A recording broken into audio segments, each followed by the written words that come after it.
children, when we talk about the Roman Empire, we are talking about the early empire, which was spreaded in the 3 continents. We are talking about the Roman Empire. It covered the vast stretch of the territory. We already have done the introduction. In the second phase, the early empire means the Roman Empire had 2 phases. That was the early phase and the later phase.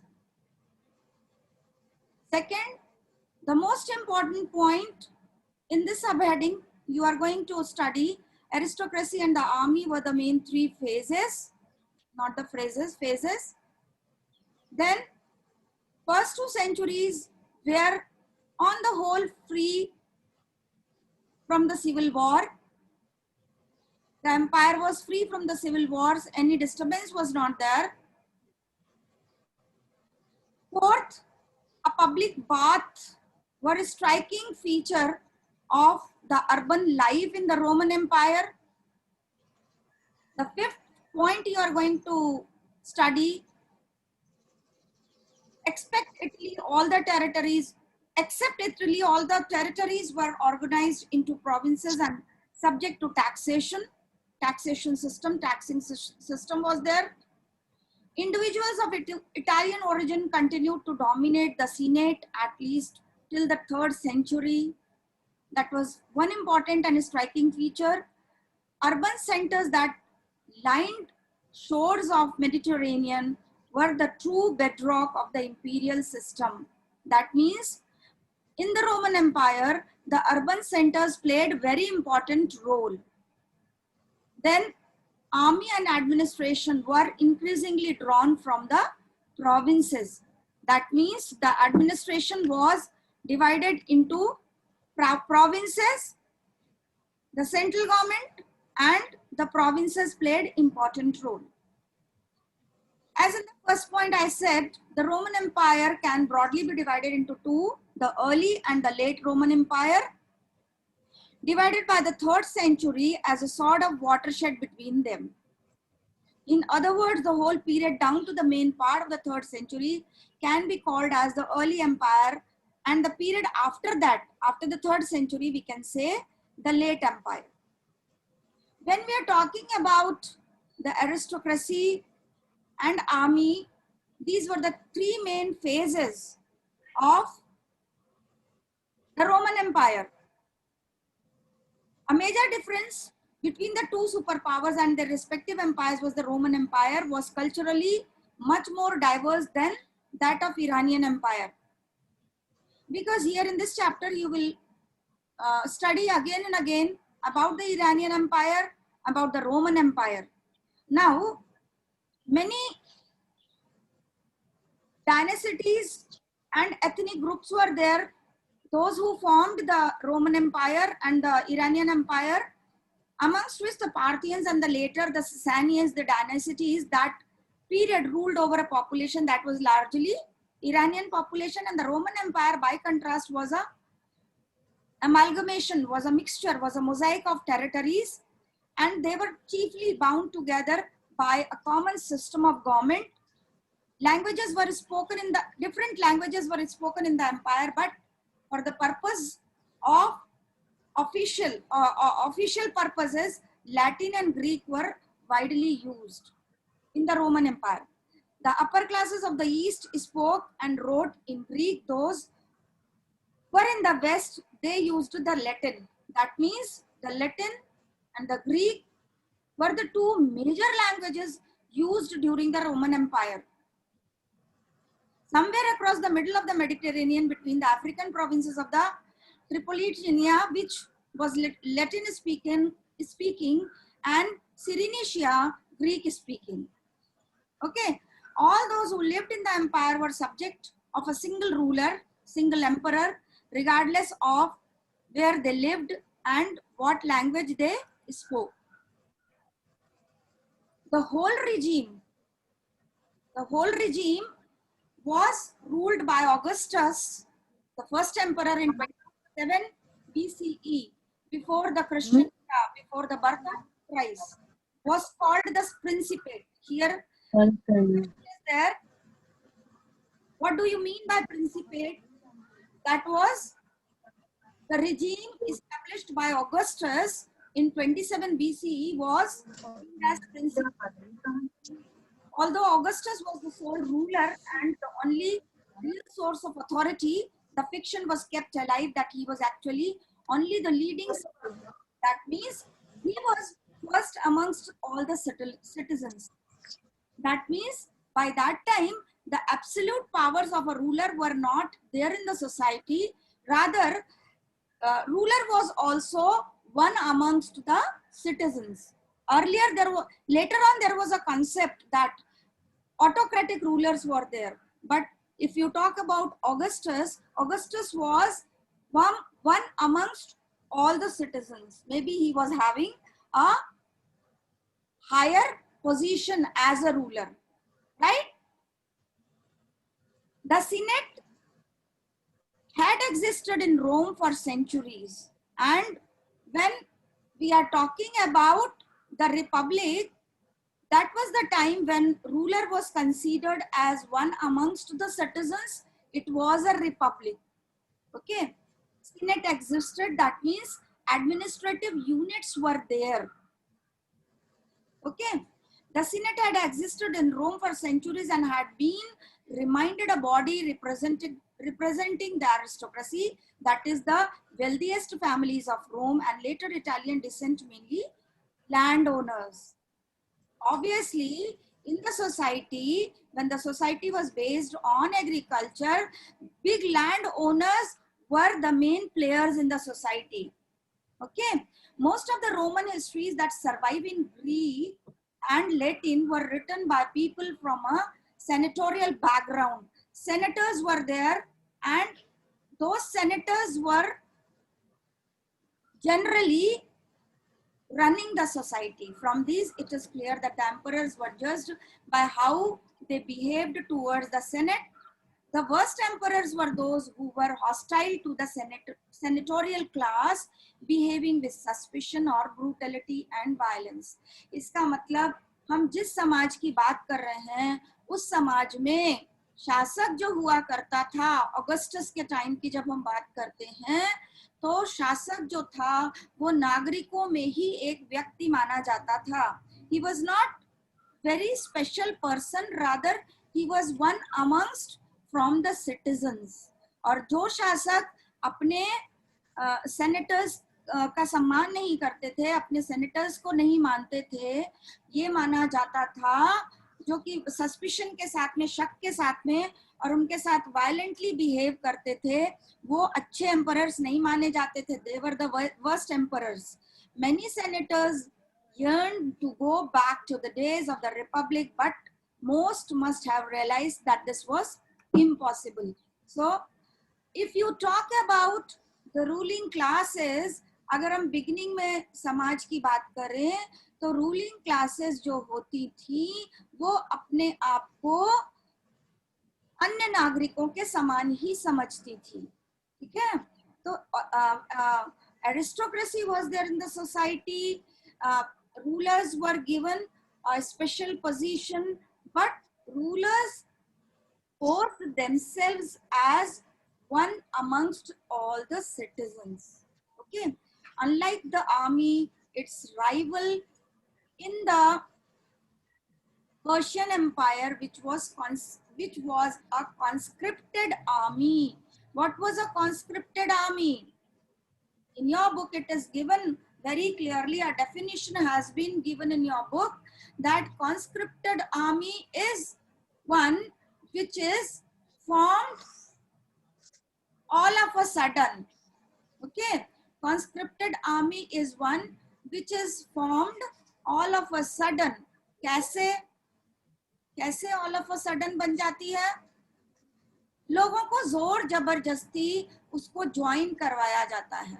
Okay, so conscripted army is one in which people are forced to join the army. Clear?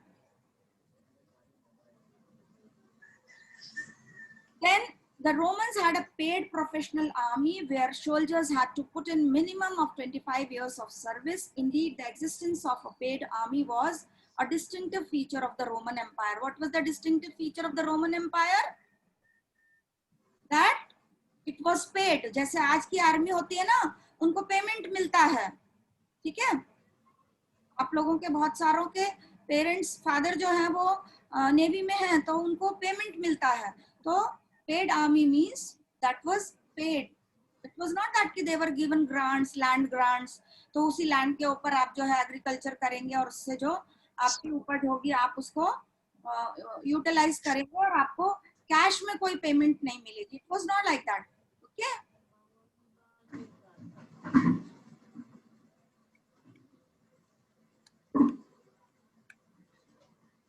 okay, so the conscripted army was there.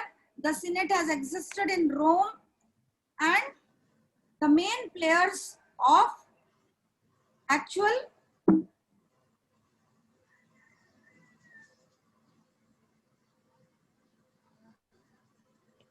yes, the main players of the Roman Empire were, of course, the soldiers, the senators, and the soldiers would constantly agitate for better wages and service conditions. It is quite obvious. These agitations often took the form of mutinies if the soldiers felt let down by their generals or even the emperor. Again, our picture of the Roman army depends largely on the way they were portrayed by historians with senatorial sympathies. That means those who were the senators, they had to have sympathy with the soldiers. Why? Because soldiers were the people, those who worked for the safety of the empire. The Senate hated and feared the army. Why? Because it was a source of often unpredictable violence. जब soldiers को उनके मन के मुताबिक, उनके अनुसार, उनके जीवन यापन के बराबर उनके वेजेस नहीं मिलेंगे, नेचुरली वो वायलेंट हो जाएंगे. इसलिए सेनेटर्स जो होते थे, सेनेट जो होती थी, वो सोल्जर्स को बहुत पसंद नहीं करती थी. और इसीलिए tense conditions of the 3rd century, when government was forced to tax more heavily to pay for it, mounting military expenditures. और government को जो था वो was forced to tax. ठीक है? Conditions of the 3rd century, when government was forced to tax more heavily to pay for it, mounting military expenditures. और military expenditures जो थे वो बढ़ जाते थे, जिसकी वजह से senators के ऊपर और आम जनता के ऊपर टैक्स लगता था. That also was a cause of dissatisfaction amongst the senators.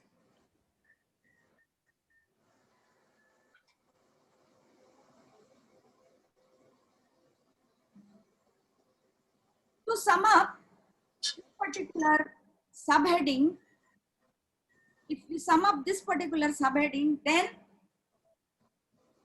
there were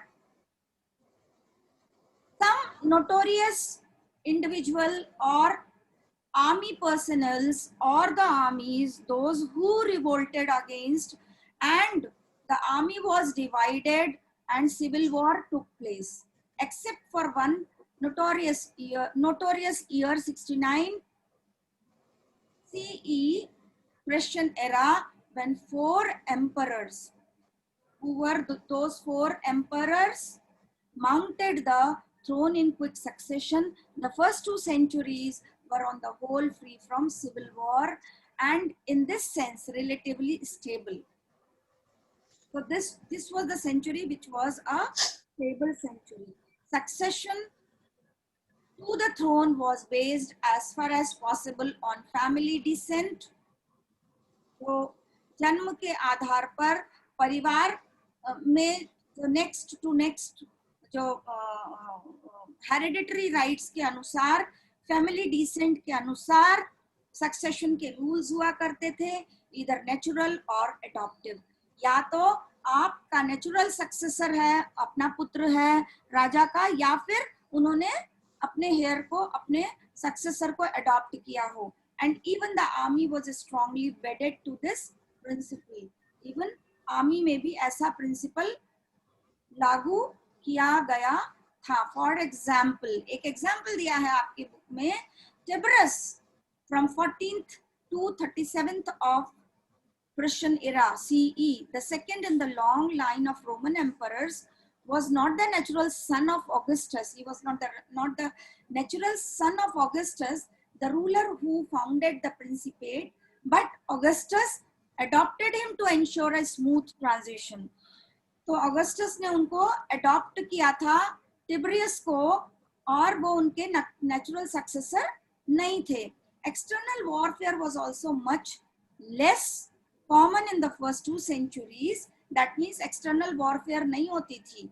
the empire inherited by Tiberius from Augustus was already so vast that further expansion was felt to be unnecessary. It was not necessary. So if you talk about the Roman Empire by 113 to 117 CE, it was the time when Trajan, in fact, that age is known as Augustan age, is remembered for the peace it ushered in after decades of internal strife and centuries of military conquest. The only major campaign expansion in the early empire was Trajan's fruitless occupation of territory across the Euphrates in the 113 to 17, abandoned by his successors.